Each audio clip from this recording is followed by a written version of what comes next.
1988 में इंडिया ने परमाणु प्रशिक्षण किया और पूरी दुनिया हिल गई। India had declared itself a nuclear power.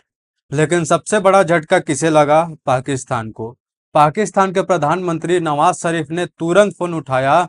America, चीन नहीं, उन्होंने फोन किया सऊदी अरब को। यहीं से पाकिस्तान और सऊदी अरब का रिश्ता तेल और पैसों से आगे बढ़कर सुरक्षा और अस्तित्व तक पहुंच गया। और आज यही रिश्ता हमें एक नया मोड़ दे रहा है, इस्लामिक नाटो की शक्ल में। 1998 में भारत पाकिस्तान ने परमाणु हथियारों की क्षमता तेजी से बढ़ाई और सऊदी अरब ने उसका पूरा समर्थन किया, चाहे पैसा हो या तेल। मतलब यह दोस्ती केवल आर्थिक नहीं थी बल्कि राजनीतिक थी। आज जब भारत में अपने अंदरूनी राजनीतिक झगड़ों और चुनाव में उलझा हुआ है, पाकिस्तान चुपचाप अपने रिश्तों को मजबूत कर रहा है। और सबसे बड़ा कदम है सऊदी अरब के साथ नया डिफेंस पैक्ट। हाल ही में पाकिस्तान और सऊदी अरब ने एक नया डिफेंस एग्रीमेंट किया।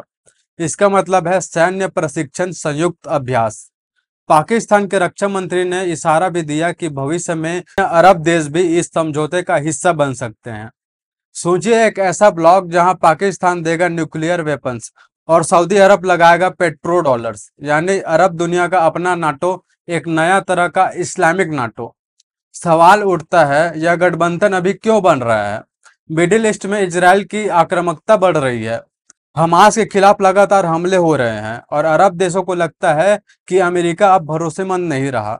अमेरिका के पास भले ही दर्जनों सैन्य अड्डे हो, लेकिन जरूरत पड़ने पर वह पीछे हट जाता है। इसलिए सऊदी और अन्य अरब देश समझ गए हैं कि उन्हें अपना सुरक्षा के लिए उन्हें खुद का सुरक्षा ढांचा बनाना पड़ेगा। और वहां पाकिस्तान के लिए सबसे बड़ा खिलाड़ी है, मजबूत सेना और परमाणु हथियारों के साथ। अगर कल को इजराइल और अरब देशों में एक बड़ा संघर्ष हुआ और उसमें पाकिस्तान शामिल हुआ तो इसका सीधा असर भारत पर पड़ेगा। अब सवाल उठता है, भारत और सऊदी अरब का रिश्ता कहां खड़ा है? 2006 में किंग अब्दुल्ला भारत आए, ऐतिहासिक दौरा रहा। 2010 में प्रधानमंत्री मनमोहन सिंह रियाद गए और स्ट्रेटेजिक पार्टनरशिप करके आए। 2016 में मोदी सऊदी अरब गए और उन्हें मिला शीर्ष नागरिक का सम्मान। यहाँ तक कि पुलवामा हमले के बाद भी मोदी सऊदी अरब गए ताकि रिश्ते मजबूत बने रहे।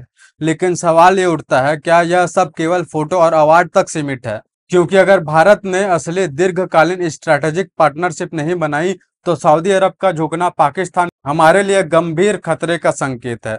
अगर इस्लामिक नाटो बनता है तो इसका सीधा मतलब है भारत के खिलाफ एक सैन्य संगठन। पाकिस्तान को मिलेंगे संसाधन, सऊदी देगा पैसा और अन्य अरब देश देंगे समर्थन। और उस समय भारत अगर केवल अपने आंतरिक मुद्दों में उलझा रहा तो अंतर्राष्ट्रीय मंच पर पिछड़ जाएगा। राजनीति का एक ही नियम है, या तो तुम मेज पर हो या फिर मेंढों में। तो बड़ा सवाल यह है, क्या भारत अपने रिश्ते और कूटनीति को इतना मजबूत कर पाएगा कि कल वो अगर इस्लामिक नेटो हमारे सामने खड़ा हो तो हम तैयार हो?